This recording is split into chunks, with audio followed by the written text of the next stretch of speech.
और दिल्ली एनसीआर समेत उत्तर प्रदेश में इन दिनों हाड़ कपा देने वाली ठंड पड़ रही है। हालांकि कोहरा थोड़ा कम है, मौसम थोड़ा साफ है, लेकिन सर्दी का सितम जारी है। ठंड से बचने के लिए लोग अलाव का इंतजाम करते दिखाई दे रहे हैं। कहीं कहीं कोहरे की वजह से गाड़ियों की रफ्तार पर ब्रेक लगाए लोग हेडलाइट जलाकर अपनी अपनी गाड़ियां चला रहे हैं।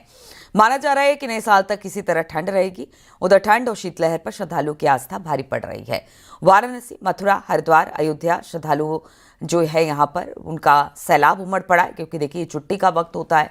लोग तीर्थ स्थान हो या घूमने घामने की जगह हो, हर जगह भारी संख्या में पहुंचते हैं और अब यहाँ पर जो सैलानी है उनका जमावड़ा दिखाई दे रहा है। तो दिल्ली एनसीआर में इस वक्त कड़ाके की ठंड पड़ रही है और हम आपको बता दें कि अलग अलग जगहों पर मथुरा, वाराणसी, हरिद्वार, अयोध्या के मंदिरों में इस वक्त रोजाना हजारों की तादाद में जो श्रद्धालु है वो पहुंच रहे हैं। लोग मंदिरों के दर्शन कर रहे हैं और बात की जाए तो छुट्टी का वक्त है।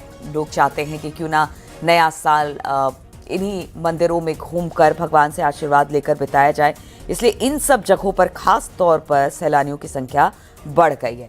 नए साल तक ठंड इसी तरह से रहेगी और उसके बाद कहा जा रहा है कि हो सकता है आगे राहत मिले, लेकिन अभी फिलहाल तो कोई राहत मिलती दिखाई नहीं दे रही है।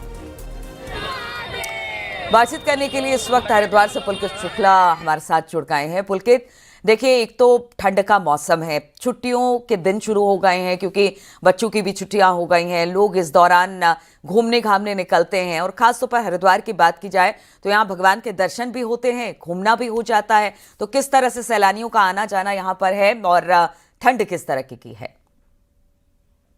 देखिए, बात अगर सर्दी की करें तो इस वक्त जो है कड़ाके की सर्दी पड़ रही है। हरिद्वार में भी जो सब जगह है, शहर से लेकर देहात तक, और इस इलाके में देखने में आ रहा है कि रोजाना सुबह के समय घना कोहरा नजर आ रहा है और बहुत ज्यादा सर्दी का सामना लोगों को करना पड़ रहा है। लेकिन हरिद्वार में जो प्रमुख तीर्थ स्थल है, जो धार्मिक स्थल यहाँ पर है, खास तौर पर जो विशेष तौर पर जो हर की पैड़ी है, हर की पैड़ी पर हम देख रहे हैं कि आम दिनों की तुलना में जरूर यहाँ पर जो भीड़ भाड़ है, लोगों की, श्रद्धालुओं की जो भीड़ है वो थोड़ी कम नजर आती है। लेकिन क्योंकि आज इस तरह से इतनी सर्दी है, बहुत ज्यादा कोहरा है, बावजूद इसके लोगों के अच्छा खासा जमावड़ा हर की पैड़ी पर हमें नजर आ रहा है। लोग आ रहे हैं और गंगा स्नान भी कर रहे हैं, क्योंकि हर की पैड़ी पर जो भी आता है उसका जो मुख्य उद्देश्य होता है वो गंगा स्नान करना होता है। अब से थोड़ी देर पहले जो प्रातःकालीन गंगा आरती है वो संपन्न हुई है और उस गंगा आरती में तस्वीरों में हम दिखा रहे हैं कि किस तरह से अच्छा खासा जमावड़ा लोगों का, सैकड़ों से हजारों की संख्या में जो लोग हैं वो गंगा आरती में शामिल हुए। क्योंकि जो भी लोग हरिद्वार आते हैं और हरिद्वार में रुकते हैं, होटल में, धर्मशाला में और तमाम आश्रमों में जो लोग रुकते हैं, तो वो जरूर ये कोशिश करते हैं कि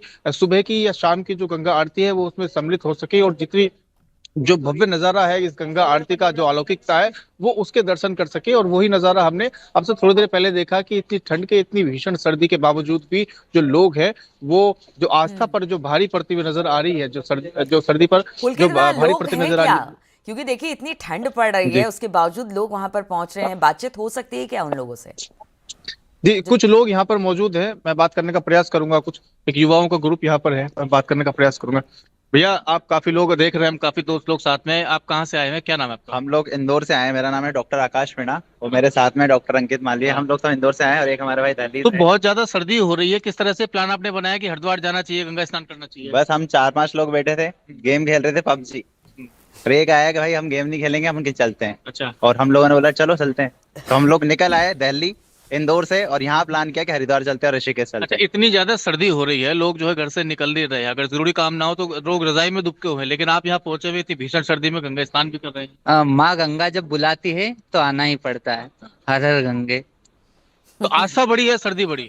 आस्था तो बहुत ही बड़ी है। हाँ। ये जो सारी चीजें हैं प्रकृति, उनसे सारी चीजों को अपन अलग हटा भी दें तो भी आस्था इतनी बड़ी है, मीन्स उसका कोई अपन विस्तारित रूप से अपन ज्यादा उसका बखान नहीं कर सकते। आस्था मन में होती है कि हाँ कहीं भी जाना है किसी भी के प्रति भी, तो वो आती ही, कहीं से भी आती। अच्छा भैया, आस्था अगर मन में हो तो कितनी भी सर्दी हो, कितनी भी गर्मी हो, बरसात तूफान कुछ हो, फर्क नहीं पड़ता? फर्क नहीं पड़ता। देखिए ना, अब हम दिल्ली से आए, कितना कोहरा है, रोड पे हम कैब से आए, उसके बीच भी हम 20 की स्पीड से चला के आ गए। तो सर्दी हो या गर्मी हो या बारिश हो, बिल्कुल आस्था पुलकित, आस्था सर्दी होती है गर्मी और आस्था बारिश, सबसे अगर भगवान के दर्शन करने